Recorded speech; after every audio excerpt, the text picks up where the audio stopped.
साथियों नमस्कार। मैं राजेश शुक्ला आप सभी दर्शकों का हमारे इस चैनल पर हार्दिक वंदन है, अभिनंदन है। मित्रों, जैसा कि आज होली का त्यौहार है और आज इस होली के त्यौहार में हम आज आप लोगों को सहारा रिफंड पोर्टल और सहारा ग्रुप से संबंधित कुछ जानकारी लेकर के आए हैं। तो उससे पहले कि हम चर्चा करें रिफंड पोर्टल और सहारा ग्रुप पर, आप सभी दर्शकों से जो पहली बार हमारे इस चैनल को देख रहे हैं वो सब्सक्राइब अवश्य कर लें और वीडियो को शेयर भी अवश्य करें तथा लाइक भी करें। मित्रों, आज इस होली के पावन पर्व पर मैं अपने कुछ इष्ट मित्रों के साथ जनता के कुछ प्रतिनिधियों से भेंट मुलाकात किए। इस दरमियान सहारा की भी चर्चा हुई। तो ये जानकारी प्राप्त हुई कि सहारा निवेशकों को भुगतान के लिए ही सहारा रिफंड पोर्टल बनाया गया है और इस रिफंड पोर्टल के माध्यम से ही सहारा के निवेशकों का संपूर्ण भुगतान होगा। सहारा निवेशकों का संपूर्ण भुगतान होने में सहारा सीआरसी रिफंड पोर्टल महत्वपूर्ण योगदान निभाएगा। यह भी बताया गया कि ऐसा नहीं है कि सरकार ध्यान नहीं दे रही है। सरकार निवेशकों के दिल के दर्द को भांप गई और भांपने के बाद में ही सरकार विगत कई वर्षों से भुगतान के संबंध में ही कार्य कर रही थी और इस कार्य के दरमियान छोटी छोटी कमियों को हल करने के बाद में मोदी सरकार रिफंड पोर्टल लेकर के आई और ये रिफंड पोर्टल सहारा और सेबी के बीच की कड़ी है। इस रिफंड पोर्टल के ही माध्यम से सहारा सेबी का विवाद सुलझेगा।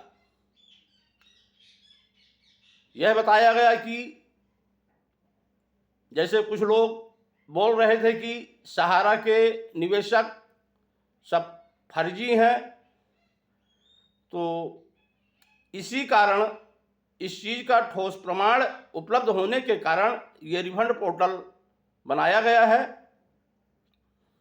और ये रिफंड पोर्टल सर्वोच्च न्यायालय में ये साबित करेगा कि सहारा के जो निवेशक हैं वो फर्जी नहीं हैं। और इस बात का सबसे ज़्यादा ठोस प्रमाण जो इस पोर्टल पर निवेशक करोड़ों की संख्या में आवेदन किए हैं, इस चीज़ का सबूत रहेगा। सहारा सीआरसीएस रिफंड पोर्टल में आधार कार्ड के माध्यम से निवेशकों का दावा क्लेम किया गया था। तो जो उस पर दावा क्लेम करने वाले निवेशक हैं, अगर वो फर्जी होते तो एक व्यक्ति के नाम इतने आधार कार्ड उपलब्ध नहीं हो सकते थे।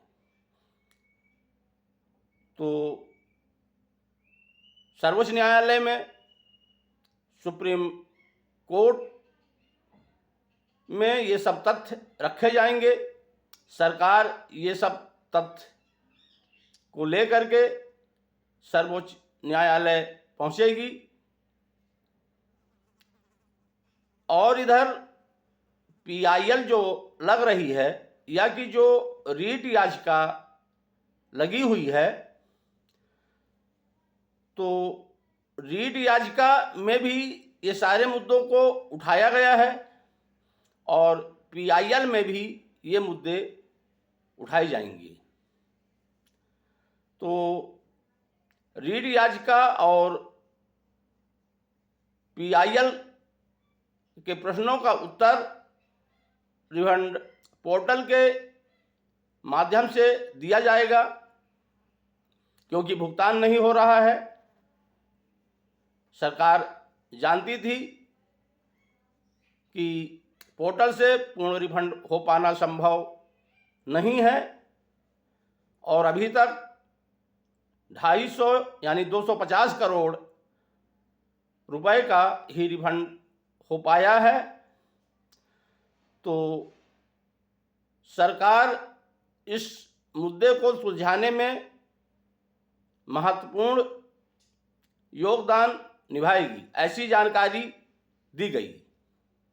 मित्रों, अगर उनकी बताई हुई ये सारी बातें सत्य साबित हो रही हैं तो सहारा के निवेशकों का भुगतान हो पाना अब दूर नहीं है।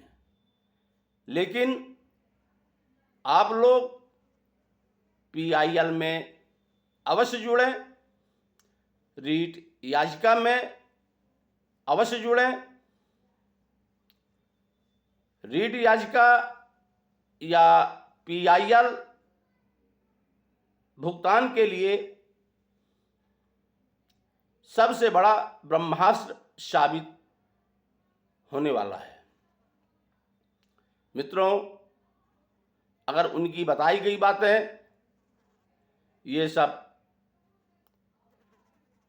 सत्य हुई तो मोदी सरकार भी निवेशकों के भुगतान में महत्वपूर्ण रोल अदा की है। निवेशकों के दर्द को अगर सरकार समझ चुकी थी और निवेशकों के पीड़ा को देखते हुए ये रिफंड पोर्टल लेकर के आया है, जिसके माध्यम से अगर सारा भुगतान हो जाता है और सहारा से भी विवाद का निस्तारण हो रहा है तो यह बहुत ही अति सुंदर होगा। मित्रों, इन्हीं बातों के साथ मैं अपने शब्दों को विराम देता हूं और कल फिर किसी नई जानकारी के साथ आपके समक्ष मैं पुनः आऊँगा।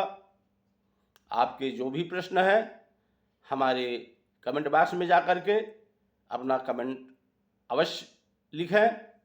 आप सभी दर्शकों से, जो नए दर्शक हमारे इस चैनल को देख रहे हैं, वो सब्सक्राइब अवश्य कर लें, लाइक करें और वीडियो को शेयर भी अवश्य करें। आप सभी दर्शकों को मेरा सादर प्रणाम। होली की ढेरों शुभकामनाएं आप सभी दर्शकों को।